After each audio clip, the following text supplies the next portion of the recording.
can trust me. Loki, I've studied almost every moment of your entire life. You've literally stabbed people in the back like 50 times. Why never do it again? I wonder if every time I think about masturbating, that causes a Nexus event. Hello, everybody, and welcome back to another episode of Nerd Soup. I am Aaron, the Nerd Soup Monkey, along here with Beau, and we're here to talk about the Nexus event, episode 4 of Loki. Right. What? I thought we were going to talk about something else. What? Another Nexus event. But yeah, we'll just stick with this one. Yeah. Well, that's what caused it. He was thinking about banging himself, and all of a sudden... Yeah, we were talking about that on the last review. We need what did you say, a psychologist, psychiatrist, someone to explain to us, is this okay? Is this legal? Right? That should be you need to bring this to the Supreme Court. Well, he is a self-admitted narcissist. I'm glad he admitted that about himself. That's the first step, right? Well, as a kid, our parents always told us sticks and stones can break your bones, but words can never hurt you. I saw something on Twitter. Sticks and stones can break your bones, but words are so much worse.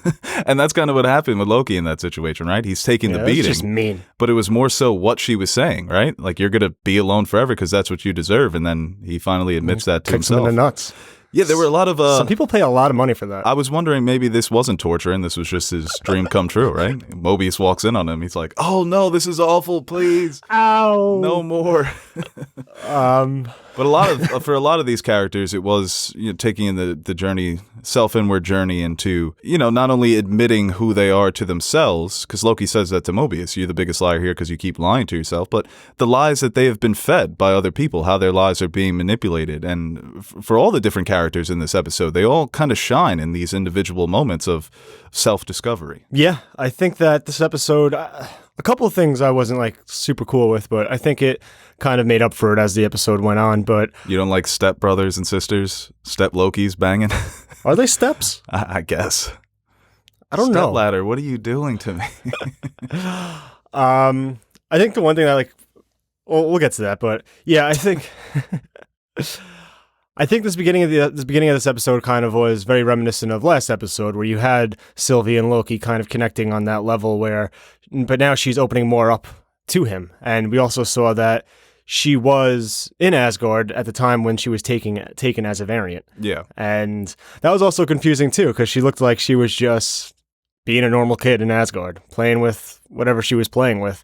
And it seems like she even inquires to the judge about that later on, when she's like, what did I do that was so bad that you had to rip me from my family, destroy my reality? And she kind of, that's mean, just saying, oh, I forgot. I wonder if Rainslayer is, it's one of those time loops where she saw the future for this Loki was that she was going to destroy the TVA, and her kind of taking her out of her timeline is what leads to that. Because it looks like I don't know if she built the TVA, but she knows the truth behind the Timekeepers. We got the CGI lizards, and they turned out to just be animatronics. I was so happy they were animatronics, because I was like, this CGI looks like dog shit. Yeah, and you could kind of tell that there was something off, that they were kind of stuttering when they spoke. I had to turn the captions on. Yeah. And right, it's revealed to be all a facade, that somebody... Well, we don't know. Somebody or some bodies, an organization or an individual built the TVA. Still, the information that they gave us about the sacred timeline and the multiverse, these are things that go back to the comics. So maybe there is some truth to what they're trying to do. Well, that's the one thing I was kind of thinking about while watching this episode is obviously the TVA is set up as the bad guys, right? But you wonder, with the information we've gotten, is that either false or are they a necessary evil? Two things can be true, right? Did all these awful things, took these variants, erased their minds, made them work for them, kind of destroyed people's lives like Sylvie. But if these Nexus events are really as catastrophic as we are believed to be, is it still necessary? Because that's what I was wondering when Mobius found out the truth. And he was kind of just, right away, was just willing to bring down this organization, which he believes is keeping the world and the sacred timeline in order. Because without it, it would be chaos. And he kind of had no hesitation, gets Loki and wants to bring down the Timekeepers. Yeah, we have these conversations in real life all the time, the necessary evils of society, the things that kind of help things flow smoothly. Yeah. But in certain positions, people put in certain positions in these institutions can abuse them and use them for their own gains. Right. So, like you said, it can be a little bit of both. Because that's just one thing that I was kind of didn't bother me too much, but I was he just went in with no plan, not knowing too much information about it and was just ready to... Oh, Mobius. Yes. Right. Well, It seemed like it I was wonder if he more knew- personal for them. I think that that's got to be part of his plan. I think that might be part of his plan, being pruned. Because up until now, we figured being pruned was you just wiped off the face of existence, that your matter no longer exists. But at the end, we saw Loki ends up in a destroyed New York City, and he sees 4 other Loki variants, one played by Richard E. Grant, playing I think his name is Classic Loki. He saw the worthy Loki with the hammer, Alligator Loki or Crocodile Loki, and Kid Loki. So maybe Mobius knew that's where he was heading, and he's just coming back with an Owen Wilson Mobius army of all the different... I imagine that his variants, there could be some differences, but I think the TVA was manipulating multiple variants of each person, that there are multiple B-15s out there working for the TVA and multiple Mobiuses. So Because with B-15, I understood it more because she actually got a glimpse of her past. And that probably, like we saw... Oh, you're saying that Mobius wasn't fed enough? Yes. Yeah. He very much just... He's like, Loki, I can trust you, right? Yeah. Loki's like, I'm telling you, man. And we know that he's telling the truth. But for Mobius to spend all this time with the character who's been backstabbing him and trying to trick him. She got a glimpse of her past, and it was very emotional. She said that she looked happy and all that. And I think that's enough to find out, to want to be on their side. Mobius, I felt like it was just a little like he wanted to trust Loki because maybe like he just wants to be friends with him. And those scenes with B-15 were more emotionally impactful. When she's looking at the kind of propaganda poster and she realizes her whole life that she's been fed this propaganda, it's, she's a brute and she's embraced that role of disintegrating people and pruning them. And now she realizes, oh my God, what have I been doing to these innocent people? And I'm a victim as well. You're a victim. Yeah. So yeah, it makes more sense for her to team up with Sylvie and to trust her because, like you said, she got that palpable reaction where she actually went back and saw her memories and saw her former life. So that could be a writing flaw with this episode. A lot of people have been calling it the best episode of the season so far. I don't know if I would go that far, but I think overall I enjoyed it. But that could definitely be a little, maybe that could have been a little better. Yeah. I mean, like I said, it's not going to ruin the episode for me, but I think if that's executed a little better and he has more of maybe we'll get that in the next 2 episodes. That scene between him and Rainslayer was very freaky. It had an ominous vibe to it. Just the lighting, the music, him trying to pry and her trying to get him to... First of all, you're the TVA. That's the only tunes you have access to? I know, right? Well, you want some Baja Men? Oh, get some Jay-Z, Taylor Swift, anything. Jay-Z? Just pumping Takeover in the TVA. Takeover. And they need like Breaks iPads. Over variant. I'm sorry. I love the aesthetic, but... No, I love that aesthetic. I love the old school. It's not 80s, it's 70s. People yelling us in the comments, but I love that aesthetic. No, he's like the biggest evidence he has against like the TVA is like at 360 streaming. It would help to get some 4K in there. I'm sure that's all they I'm have saying. 4K, but they like the aesthetic. They like that old feel. You saw that video of Bill Belichick when they gave him the iPad and he fucking smashed it? It's not hard. I mean, it's not easy. There's a bunch of fucking... Get some moisture on the pad, all of a sudden it doesn't work. That is true. Owen Wilson is getting up there in age. Got sweaty hands. Probably can't work the new technology as well. Exactly. You know how many wows we would get with him every time it does something else? Does something new? But that was a sad moment when... Because at the time, I thought he was dead when he's talking about how anytime, any place, and he just wants to go to like where he was, like back to his old life. Maybe The writing has been, for all these episodes, the writing has been really great. But yeah, a lot of those lines have been hitting home. Yeah. Good callback there in that moment. I was thinking for a second. I don't think it's going to happen now because they kind of did the fake out and we found out in the mid-credit scene that Loki is indeed alive. But I was wondering if they were going to do something where where Marvel, we've seen this, well, we're going to see it too, with Black Widow, where in her movie, it's assumed Florence Pugh is going to take over that role as Black Widow. I thought maybe that could be the same thing in this series, not until later, of course, but that Loki didn't make it, and then Sylvie would be the new Loki or something like that. For a split second, I thought that's the direction they were going, which would have been really an interesting choice, an artistic choice. The series is called Loki. She is a Loki, even though she likes to be called Sylvie. But yeah, no, we saw it at the end. Maybe that's because they've announced season 2 is in development. That the Falcon and the Winter Soldier, you imagine we're going to get a movie, Captain America 4, WandaVision, once again, her story is going to continue in other movies, but Loki's coming back. So maybe the TVA comes back as well. Maybe this isn't a 1 season 6 episode fight, and it's Sylvie who starts the journey in season 2. starts that new journey. And Could maybe be. Tom Hiddleston comes back in some way, because he's a cash cow for them. Tom Hiddleston is such an icon in the role. You don't want to cast him aside, but they could do some interesting things of, who's the protagonist for a few episodes. They could switch that up. It'll be funny if they just have to be in charge of running the TVA now.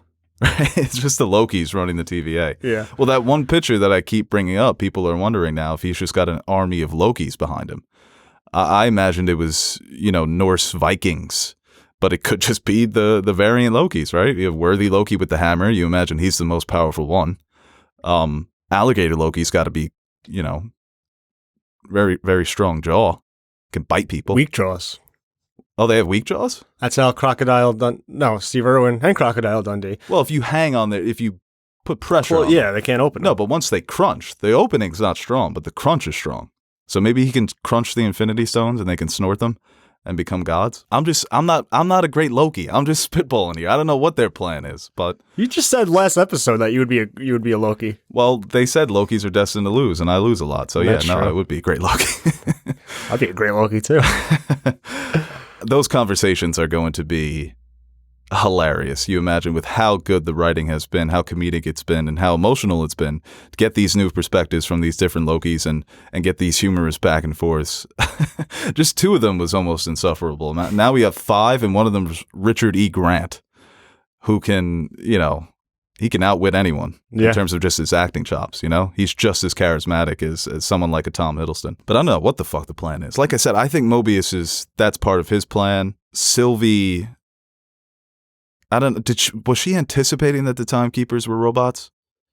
Because it seemed like Loki was more upset by it than she was. I'm not sure. And he was going to admit that he was in love with her, right? yeah. Because the way he was shitting on the idea was pretty funny. Yeah, he was getting into it, like a sick, kind of like basically it's called him a sick fuck. puppies, Yeah. Destroying the sacred timeline because he wants to bang himself.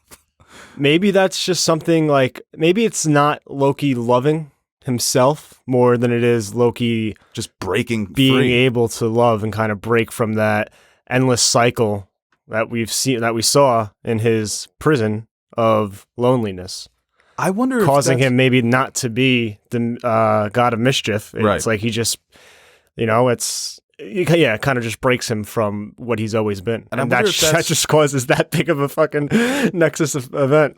Because Mobius says in that first episode that this is the role you were designed to play. This is literally your destiny. I wonder if Sylvie was going to be the one Loki who grows up not being the goddess of mischief, where she wasn't going to be someone who's constantly backstabbing Thor or trying to take thrones. And that's what really sets it off, right? That she's just going to be a normal Loki. And in the sacred timeline, you can't have normal Loki going to school, getting good grades, Right. And mowing the lawn. And I guess by taking her away, that's what caused her to be more Loki-ish. Right. And if she's just fighting to get back to just being herself, right? Mm-hmm. It did cause her to become the goddess of mischief, but it was unintentional.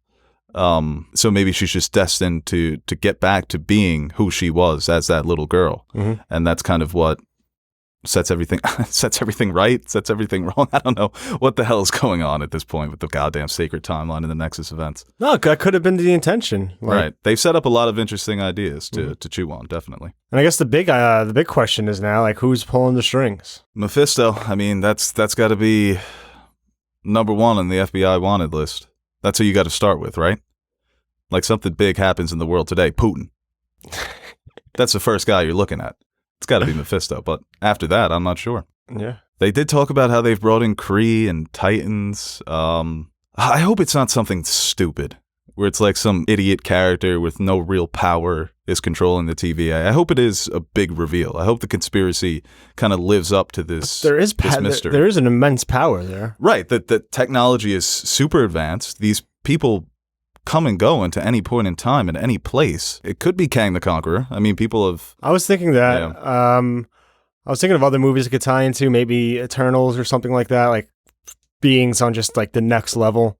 And what is Ant-Man 3 called? It's called Quantum Mania. Yeah. And we do see the TVA in the quantum realm in Ant-Man 1 or 2. I forget which one it is. Well, I think that maybe there isn't a resolution here where I think that in them trying to free the variants and free themselves and kind of all this, that's what basically causes Multiverse of Madness and the events in Spider-Man 3. I mean, what Wanda was doing in WandaVision. I mean, there obviously is a connection with the Nexus and the Nexus events and things like that. So I guess just all this stuff going on almost simultaneously is going to be what causes all the destruction or chaos in the ensuing Marvel movies. So Maybe, man. Maybe this could be what we were looking for in WandaVision.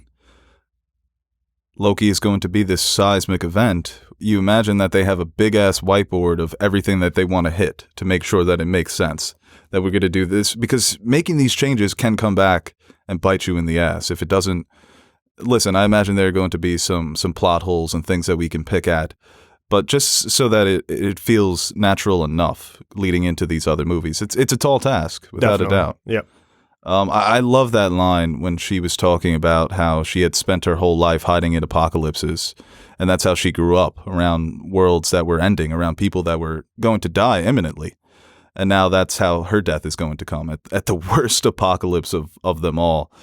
She's a tragic character. She very much is. And the more information you get about her, the more you're rooting for her, the more you're on her side. Just when Rainslayer walks in on her, and she's got that nice little grin on her face. You're thinking, what the hell is she up to? She's got a plan here. So I can't wait to see how all three, because right now we have Mobius, and we do have B-15 as well, even though she was knocked out. I don't think she's dead. We have 4 characters who are kind of on the same page now. So how are these plans going to unhatch? How are they going to converge with one another's plans? I think Mobius definitely has something up his sleeve. I think he's a character he was way too enjoyable to go out like that.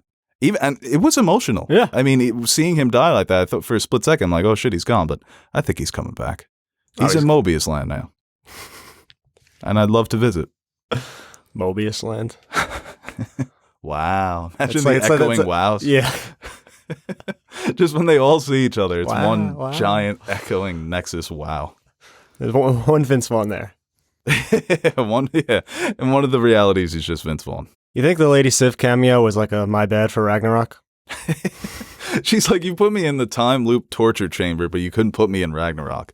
Not putting her in Ragnarok actually saved her life, because when Hela showed up, she just murked everybody but Karl Urban. So hey, maybe she'll be in I think she is confirmed for Thor 4, right? I think so too, yeah. So look at that. Nice little paycheck, right? You show up, you kick Tom Hiddleston in the nuts when he's pleading with her, and she's buying into it and then still kicks him in the nuts. That's just funny to me, man. That will always be funny. No matter how old I am. I'm going to be 80 years old laughing at people getting kicked in the nuts. It's comedy at its highest. Yes. No joke has ever surpassed it and never will. I also really enjoyed just the change in setting when Rainslayer first goes to speak with the Timekeepers. I thought that was very creepy and eerie. The fog felt a lot colder than the TVA. The TVA has this kind of warm feeling to it. So They just look like bad guys. no, they look like there's just something so creepy about omnipotent beings. They just right? sit there. Right, that they're not good, they're not evil, they're just mediators, the cosmic mediators. They're not real. Not real. Yeah. Yeah, no, they're not real now. Well, maybe the Timekeepers are. Marvel does this a lot, and it bothers me. It doesn't bother me because it's not the end of the show. So it's not like they ended it on the Timekeepers aren't real and it's actually someone else. But they always bring these really cool concepts from the comics that are Mandarin. high fantasy. Mandarin, right. And they're like, nope, it's just a joke, or it is what it is. One day I would really like to see them embrace like Thanos trying to boo up death or something ridiculous like that, Even though I love what they did with Thanos, I want some, like Ego's face in Guardians of the Galaxy Volume 2. Love it. I was only there for 3 seconds, but it's something, right? But maybe there'll be something even more ominous behind the Timekeepers. Maybe they are real, right? And they just set up these robots to do their job for them. But who knows? They're just lazy. They're like on a beach somewhere. Yeah, they're like, we can't do this. We gotta delegate. Yeah, if you're the Timekeepers, you're not in a fucking foggy-ass, cold-ass basement somewhere. You're in Aruba. You know how stressful that job is? It's like in Monsters Inc. We're like, why can't we be banished here? I think it's safe to assume that next episode is going to be a blast, regardless. Just seeing all those Lokis together and finding out what this world is that they get banished to with the stick. What do they call it? The Banishy stick. Yep. So, yeah, I'm looking forward to it. I think we have 2 episodes left, so we're going to get some answers. Or not. Yeah, and that realm, wherever the hell he woke up in, people were another concept from the comics. When Thanos snaps everybody, half of the world, they end up in the Soul Stone. Mm-hmm. This is kind of feels like a play on that when you're pruned, you go to this kind of world that's sort of like the TVA, right? It's not the real world. Or maybe it is like a New York City that ended with Loki's reign. And it's just like Thor said, like, look at this. You think this madness is going to end with your rule? And it's just demolished. So that would be funny. Alligator Loki. That's the one who got it done. He's the one because Hulk couldn't grab him, Those alligators, they're slippery. Just slipped right out. Damn. We were making some good points in that video. Hey guys, Aaron the Nerd Suit Monkey here. Before we end this video, I want to give a quick shout out to our Patreon supporters. What can I say about you guys that I haven't already said about myself? You are the most important part of the channel and the main reason we keep going strong. Like Beau says, you keep the lights on in the fridge, so the fridge is full.